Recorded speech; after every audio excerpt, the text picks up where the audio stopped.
នេះគឺជាលើកទី1ហើយអ្នកទាំងអស់គ្នាដែលខ្ញុំបានទៅលេងកែផែខ្ញុំបានមកដល់នៅទីនឹងផ្ទាល់ណានិយាយពីថាទេសភាពបងអ្នកទាំងអស់គ្នាអើយមកដល់លើប៉មនេះគឺថាយើងអាចគយគន់មើលទៅទេសភាព360ដឺក្រេហ្មងឃើញសមុទ្រឃើញចលងភ្នំអ្វីដែលសំខាន់ណាស់អ្នកទាំងអស់គ្នាអាចឃើញកោះតូចៗដែលកំពុងតែដណ្ដើមនៅលើទឹកសមុទ្រអ្នកទាំងអស់គ្នាឃើញអត់ហើយឃើញក្រុងកពតឡើងច្បាស់ចេះហ្មងហើយបើនិយាយពីបរិយាកាសវិញគឺថាធ្លាក់ខ្យល់ត្រជាក់ខែកណ្ដឹងអ្នកទាំងអស់គ្នាអូយនឹកក្លិនសមុទ្រហើយយើងមកដើរលេងចោលកន្លែងចេះទៀតណានិយាយពីថាស្រួលខ្លួនមេឃអត់ក្តៅទេអ្នកទាំងអស់គ្នាហើយនៅលើប៉មដែលខ្ញុំកំពុងតែឈរហ្នឹងណាអ្នកទាំងអស់គ្នាដូចតែបានឃើញអញ្ចឹងគឺថាជុំវិញហ្នឹងណាគឺព្រៃដើមឈើជុំវិញចលងភ្នំអញ្ចឹងហ្មងណាបើសិនជាអ្នកទាំងអស់គ្នាបានទៅលេងកែបហើយកុំភ្លេចទឹកកន្លែងហ្នឹងផងអ្នកទាំងអស់គ្នា view ស្អាតខ្លាំងណាស់ទៅលេងកែបលើកហ្នឹងណាគឺធ្លាប់តែទៅលេងវេលងាយកពតកែបវេលងាកអីអញ្ចឹងណាដោយសារតែចិត្តណាតែលើកនេះគឺយើងទៅគេងនៅហ្នឹងម្ដង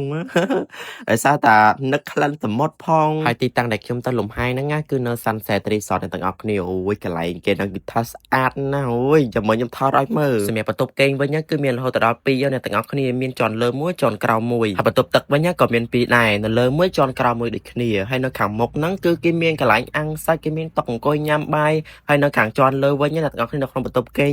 គឺមានបាសថាអង្គុយត្រាំទឹកនេះអីយ៉ាងហ្នឹងហើយគឺថាខ្ញុំចូលចិត្តហ្មងអង្គុយត្រាំទឹកហើយយើងថតរូបអូដូចតាអែមហ្មងនិយាយទៅលយហ្មងមិនចាំបាច់ព្រួយបារម្ភថាអូយពេលមកអីមកគ្នាច្រើនអីខ្លាចដេកអត់គ្រាន់គ្នាដេកទៅ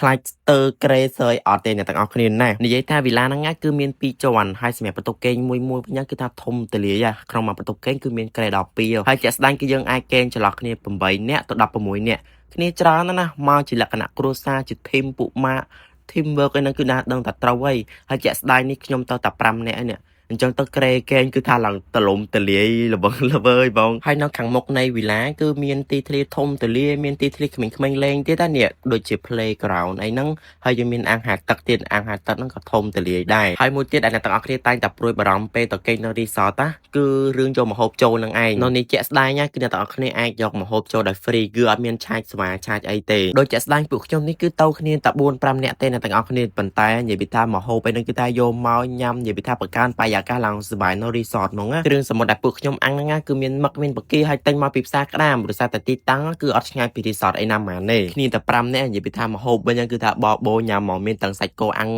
ទឹកប្រហុកទៀតអូយនិយាយពីថាគ្នាតិចទេប៉ុន្តែតាន់ដោយសារតែយើងមកដើរលេងលើកហ្នឹងគឺយើងអត់មានបញ្ញាបញ្ញាប់អីទេនិយាយទៅគឺយើងមកចង់ relax មើលទឹកសមុទ្រផងយើងចង់មកគេងសម្រាប់លំហែកាយផងពេលល្ងាចឡើងចង់ទៅអង្គុយស្ដាប់សូរសំឡេងទឹករលកក៏បាន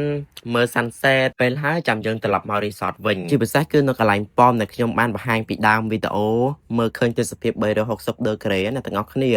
ព្រោះសារតែទីតាំងក៏អត់ឆ្ងាយពី resort អីប្រហែលដែរចាំខ្ញុំមិនដាក់ location ឲ្យចំណែក resort ដែលខ្ញុំបានគេងនេះគឺនៅ sunset resort ជាក់ស្ដែងបន្ទប់ដែលខ្ញុំគេងជាប្រភេទ VIP មាន2ជាន់អាចគេងចន្លោះគ្នាពី8នាក់ទៅ16នាក់មានក្រេរហូតដល់4បន្ទប់គេង2ហើយនៅក្នុងបន្ទប់គេងមួយហ្នឹងក៏មានបន្ទប់ទឹកដូចគ្នា